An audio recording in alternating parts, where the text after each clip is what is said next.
Bihar Nepal border से लड़कियों के लगातार गायब होने का गंभीर मामला अब मानवाधिकार आयोग तक पहुंच गया। पिछले 6 महीनों में सीमावर्ती रक्सौल, रामगढ़वा, आदापुर और आसपास के इलाकों में 100 से अधिक लड़कियां लापता हुई। मानवाधिकार अधिवक्ता एस के झा ने राष्ट्रीय मानवाधिकार आयोग और बिहार राज्य मानवाधिकार आयोग में 2 अलग-अलग याचिकाएं दायर कर उच्च स्तरीय जांच की मांग की है। अधिवक्ता झा के अनुसार जुलाई से नवंबर के बीच 83 मामलों की पुष्टि हुई। अंतर्राष्ट्रीय तस्कर इन लड़कियों का इस्तेमाल नशीली दवाओं की तस्करी, जबरन शादी, देह व्यापार, जनरेशन चेंज और अंग तस्करी जैसे गंभीर अपराधों में कर रहे हैं।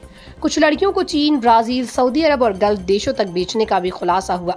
अब तक केवल 1 दर्जन लड़कियां ही रेस्क्यू हो पाई। लगातार बढ़ते मामलों से बॉर्डर पर दहशत का माहौल है। अधिवक्ता झा ने कहा है कि ये घटना पुलिस और प्रशासन की कार्यशैली पर गंभीर सवाल खड़ा कर रही है।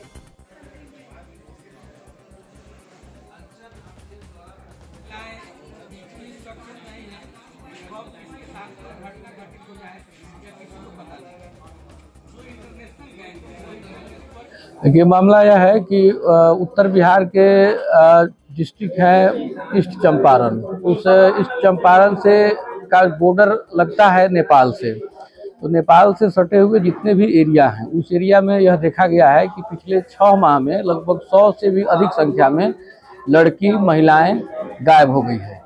हालांकि पुलिस की सक्रियता की वजह से मात्र 17 का रेस्क्यू किया गया, लेकिन अब तक 83 का रेस्क्यू नहीं किया गया। दूसरी सबसे बड़ी बात यह है कि इस मामले को लेकर पिछले 5 वर्षों से हम संघर्ष कर रहे हैं। पिछले 5 वर्षों से हम बिहार सरकार को, नेशनल गवर्नमेंट को हम बराबर यह लिख करके दे रहे हैं कि पूरे बिहार में इंटरनेशनल मानव तस्करों का गैंग सक्रिय है। लेकिन हम यहाँ से कितना बार लिख करके दिए, लेकिन सरकार के स्तर से किसी भी प्रकार की कोई कार्रवाई नहीं की गई। जब यह मामला 2-3 दिन पहले जब काफी प्रकाश में जब आया है, तब प्रशासन 2 दिन 3 दिन के लिए सजग हुआ है। तो इस पूरे जो मामला है, जैसे खास करके रक्सौल बॉर्डर है वहां पे, और कुछ जो डिस्ट्रिक्ट हैं जो काफी अति संवेदनशील हैं, जैसे सीतामढ़ी हो गया, मधुबनी हो गया, शिवहर हो गया, चंपारण दोनों है, पूर्वी चंपारण और पश्चिमी चंपारण, और अपना मुजफ्फरपुर भी। ये सभी जगहों पर इंटरनेशनल मानव तस्करों का गैंग काफी सक्रिय है। हम आपको बताना चाहेंगे कि बहुत ऐसे केसेज में सीबीआई का भी इन्वॉल्वमेंट हुआ है, जिसमें लोग गायब हो गए हैं, उसमें सीबीआई का भी इन्वॉल्वमेंट हुआ है। इसके बावजूद सीबीआई भी आज तक किसी भी मामले का खुलासा नहीं कर पाया, क्योंकि यहाँ पर इंटरनेशनल गैंग की सक्रियता काफी अत्यधिक है।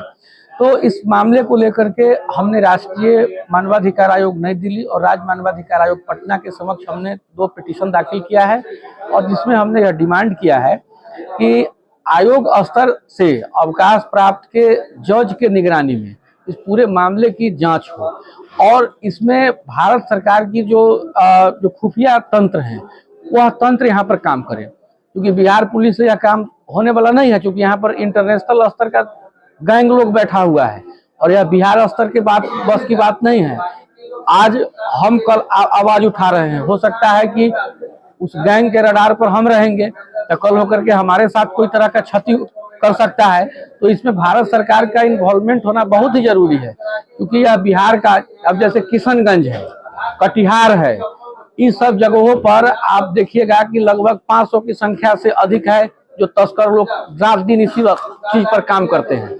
अब हम आवाज उठा रहे हैं, अकेले आवाज उठा रहे हैं। पिछले 5 वर्षों से हम इसमें लगे हुए हैं, लेकिन इसमें सरकार के स्तर से कोई कार्रवाई नहीं की जा रही है, जो काफी प्रशासन की व्यवस्था को की जो है सो, या लचर व्यवस्था को शो करता है।